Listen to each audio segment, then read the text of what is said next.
पहला प्रश्न है कि मुझे आज खाने का मन नहीं होती है। उपर्युक्त वाक्य में अशुद्ध अंश स्पष्ट कीजिए।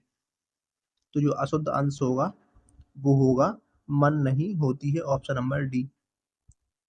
और इस वाक्य का जो शुद्ध रूप होगा वो होगा कि मुझे आज खाने का मन नहीं है।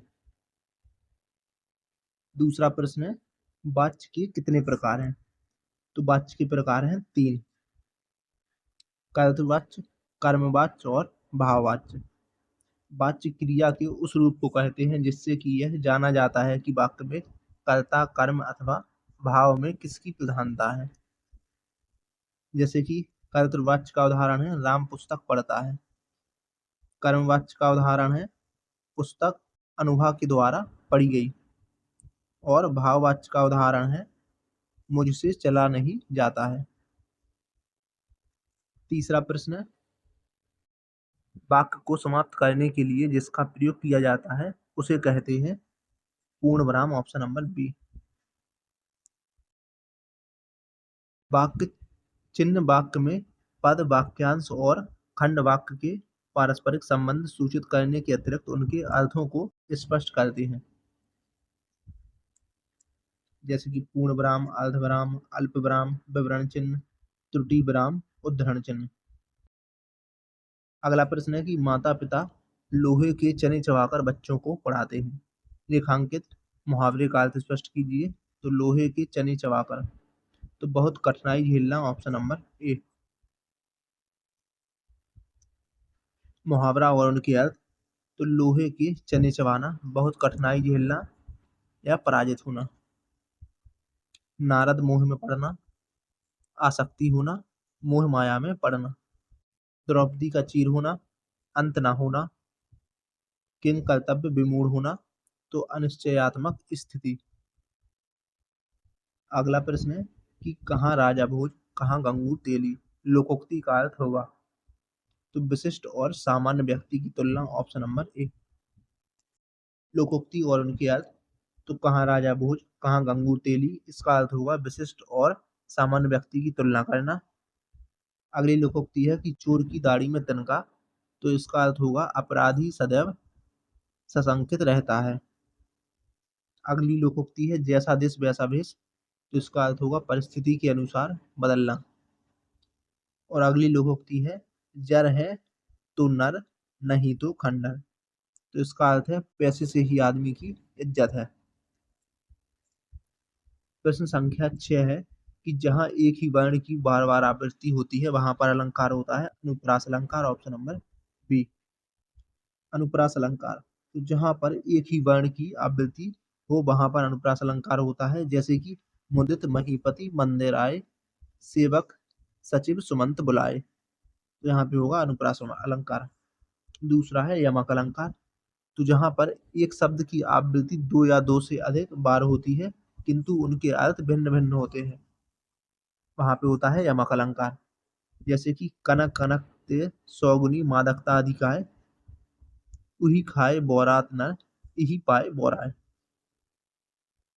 कनक यानी कि सोना धातु के रूप में, और दूसरा कनक धतूरे के लिए प्रयोग हुआ है। अगला है श्लेष अलंकार, तो जिस वाक्य या पंक्ति में एक ही शब्द के अनेक अर्थ होते हैं वहां पर श्लेष अलंकार होता है। जैसे कि लहिमन पानी राखिए, बिन पानी सब सून, पानी गए वरे, मोती मानुष चून, तो यहाँ पे पानी के अर्थ हैं चमक, प्रतिष्ठा और जल के लिए। अगला है उपमा अलंकार, तो समान धर्म, स्वभाव, शोभा, गुण आदि के आधार पर जहां एक वस्तु की तुलना दूसरी वस्तु से की जाती है वहां पे उपमा अलंकार होता है। जैसे कि पीपर पात सरसमन डोला। अगला प्रश्न है कि जो मात्रक समछंद है, प्रत्येक चरण में 16 मात्राएं होती हैं, उसे कहते हैं चौपाई, ऑप्शन नंबर ए। चौपाई एक सममात्रक छंद है जिसमें कि 4 चरण तथा प्रत्येक चरण में 16 मात्राएं होती हैं। जैसे कि विषय जीव पाई प्रभुताई, मूड मोह बस होहि जनाई, रोला। सममात्रक छंद है, 24 मात्राएं होती हैं प्रत्येक चरण में। अगला है दोहा। दोहा है अर्ध सममात्रक छंद, 13 11 13 11 मात्राएं होती हैं। यानी कि पहले तीसरे में 13 मात्राएं और दूसरे चौथे में 11 मात्राएं होती हैं। अगला है सोरठा। तो सोरठा है अर्ध सम्मात्रक छंद। इसमें 11 13 मात्राएं होती हैं। पहले तीसरे में 11 मात्राएं और दूसरे चौथे में 13 मात्राएं होती हैं। अगला प्रश्न है प्रश्न संख्या 8। भीष्म पितामह ने आजीवन शादी न करने का प्रण लिया था, रेखांकित शब्द का समास होगा। तो अव्ययी भाव समास ऑप्शन नंबर ए, यानी कि आजीवन में जो समास होगा वो होगा अव्ययी भाव समास। अव्ययी भाव समास तो पहला पद अव्यय तथा पूर्व पद प्रधान होता है इसमें, जैसे कि यथाशीघ्र, यथाशक्ति, आजन्म। दूसरा है तत्पुरुष समास।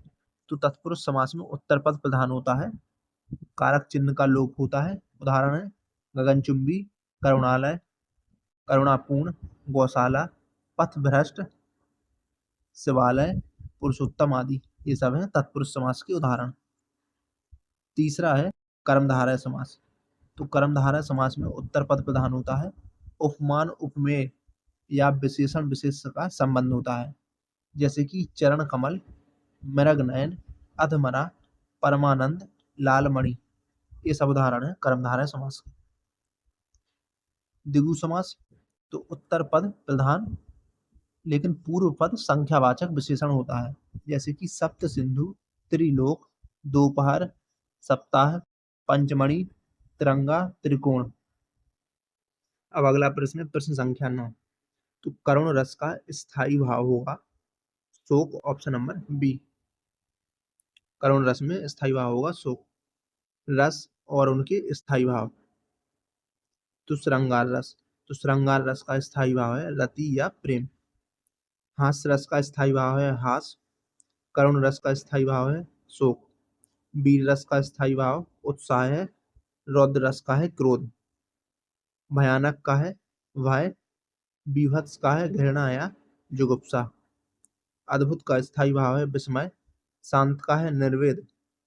वत्सल का है वात्सल रति और भक्ति का है भगवत विषयक रति या अनुराग। अगला प्रश्न है कि वर्णों के समुदाय को क्या कहते हैं। तो वर्णों के समुदाय को वर्णमाला कहते हैं, ऑप्शन नंबर ए। वर्ण भाषा की सबसे छोटी इकाई होती है, वर्ण को अक्षर भी कहते हैं। अगला प्रश्न है कि निम्नलिखित शब्दों में से स्त्रीलिंग शब्द को पहचानना है, तो वो है अश्विनी, ऑप्शन नंबर डी। नक्षत्रों के नाम जो है वो स्त्रीलिंग होते हैं, जैसे कि अश्विनी नक्षत्र तो ये होगा स्त्रीलिंग। अश्विनी, रोहिणी, भरणी ये सभी स्त्रीलिंग होंगे। अब है पुल्लिंग। तो संसार, गौरव, समुदाय, राम, लोहा ये सब आएंगे पुल्लिंग में। प्रश्न संख्या है 12। तो निम्नलिखित में से कौन सा जोड़ा सही नहीं है। तो डिबिया, डिबिये, ऑप्शन नंबर बी। तो डिबिया का डिबिये सही नहीं होगा, ये हो जाएगा गलत, क्योंकि डिबिया का होगा डिबिया।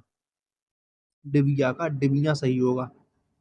बेटी का बेटियां, श्रोता का श्रोतागण, बधू का बधुएं, बाकी के ये तीनों सही हैं। चिड़िया का होगा चिड़िया, श्रोता का श्रोतागण, बधू का बधुओं या बधुएं, पाठक का पाठकगण, नदी का नदियों, साधु का साधुओं। एक वचन के बहुवचन होंगे ये सभी। प्रश्न है प्रश्न संख्या 13। निम्नलिखित वाक्यों में से संबंध कारक वाले वाक्य को पहचानना है। तो जिसमें संबंध कारक है वो है राधा का कुत्ता बहुत तेज दौड़ता है, ऑप्शन नंबर बी। कारक और उनकी विभक्तियां तो कारक है 8, कर्ता, कर्म, करण, संप्रदान, अपादान, संबंध, अधिकरण और संबोधन। अगला प्रश्न है कि निम्नलिखित शब्दों में से विशेषण को पहचानना है यहाँ पे, तो वो होगा ऐतिहासिक, ऑप्शन नंबर ए। वे शब्द जो कि संज्ञा अथवा सर्वनाम की विशेषता बताते हैं विशेषण कहलाते हैं। विशेष और विशेषण तो इतिहास, उपासना, आश्वासन, अपेक्षा, अग्नि, लक्षण ये होगा विशेष, इनके विशेषण होंगे। इतिहास का होगा ऐतिहासिक, उपासना का होगा उपासित, आश्वासन का होगा आशान्वित, अपेक्षा का होगा अपेक्षित, अग्नि का होगा आग्नेय और लक्षण का होगा लक्षण। विशेषण ये वाले हो जाएंगे और विशेष होगा ये। अगला प्रश्न है, जागना मूल रूप क्रिया का प्रथम प्रेरणार्थक रूप क्या होगा? तो वो होगा जगाना, ऑप्शन नंबर ए। जब कर्ता किसी कार्य को स्वयं न करके किसी अन्य को कार्य करने की प्रेरणा दे तो उस क्रिया को प्रेरणार्थक क्रिया कहते हैं। क्रिया मूल रूप में, प्रेरणार्थक क्रिया प्रथम और प्रेरणार्थक क्रिया द्वितीय। तो करना, तो इसकी प्रथम प्रेरणार्थक क्रिया होगी कराना और द्वितीय प्रेरणार्थक क्रिया होगी करवाना। दौड़ना की प्रथम प्रेरणार्थक क्रिया होगी दौड़ना और दूसरी होगी दौड़वाना। जागना की प्रथम प्रेरणार्थक क्रिया है जगाना और द्वितीय प्रेरणार्थक क्रिया है जगवाना। सोना की प्रथम प्रेरणार्थक क्रिया है सुलाना और द्वितीय प्रेरणार्थक क्रिया है सुलवाना। पढ़ना की प्रथम प्रेरणार्थक क्रिया है पढ़ाना और दूसरी प्रेरणार्थक क्रिया है पढ़वाना। अगला प्रश्न है कि निम्नलिखित वाक्यों में से पूर्ण वर्तमान काल को स्पष्ट करना है। तो अब हमारे पढ़ने का समय हो गया है, ऑप्शन नंबर ए। वाक्य और वो वाक्य किस काल के हैं? तो पहला है अब हमारे पढ़ने का समय हो गया है, तो यह है पूर्ण वर्तमान काल का। वह घूमने जा रही है, तो यह है तात्कालिक वर्तमान काल का। वह पढ़ रहा था, तो यह है अपूर्ण भूतकाल का। मैं बाहर जाऊंगा, तो यह होगा सामान्य भविष्य काल का। सुरेश गीत गा रहा था, वाक्य में काल है अपूर्ण भूतकाल, ऑप्शन नंबर ए। पक्षी दाना चुग रहा है, रेखांकित शब्द का पर्यायवाची शब्द नहीं है, यानी कि पक्षी का पर्यायवाची नहीं है, तो वो है पंकज, ऑप्शन नंबर ए। बाकी पक्षी के खाग, अंडज और नवचर, ये तीनों पक्षी के पर्यायवाची हैं। पक्षी का पर्याय है अंडज, खग, नवचर, विहंग, परिंदा। पंकज जो दिया था वो था कमल का पर्याय। अगला प्रश्न है कि हमें अनाथ बच्चों की मदद करनी चाहिए, रेखांकित शब्द का विलोम बताना है। तो यहाँ पे अनाथ का विलोम होगा सनाथ, ऑप्शन नंबर ए। अनाथ का विलोम होगा सनाथ। अज्ञ का होगा विज्ञ या प्रज्ञ। आहूत का होगा अनाहूत और अमर का होगा मर्त्य। अगला प्रश्न है कि निम्नलिखित शब्दों में से कौन सा शब्द अनेकार्थी नहीं है? तो कनक, महावीर और अनंत, ये तीनों अनेकार्थी हैं, जबकि हत्या अनेकार्थी नहीं है, ऑप्शन नंबर डी। हत्या अनेकार्थी शब्द नहीं है। कनक के अनेकार्थी हैं सोना, धतूरा, खजूर और गेहूं। अनंत के हैं आकाश, असीम, विष्णु, अविनाशी। और महावीर के हैं हनुमान, बलवान, जैन धर्म के 24वें तीर्थंकर। जिनका संबंध अध्यात्म से है के लिए एक ही शब्द होगा आध्यात्मिक, ऑप्शन नंबर ए। वाक्यांश और उनके लिए एक शब्द, तो जिसका संबंध अध्यात्म से है वो होगा आध्यात्मिक, एक शब्द उसके लिए। जिसका संबंध धर्म से है एक शब्द होगा धार्मिक, और जिसका संबंध शास्त्र से है तो वहां पे एक शब्द होगा शास्त्रीय। अगला प्रश्न है कि कौन सा जोड़ा समरूपी भिन्नार्थक है? तो वो है अवधि और अवधि, ऑप्शन नंबर ए।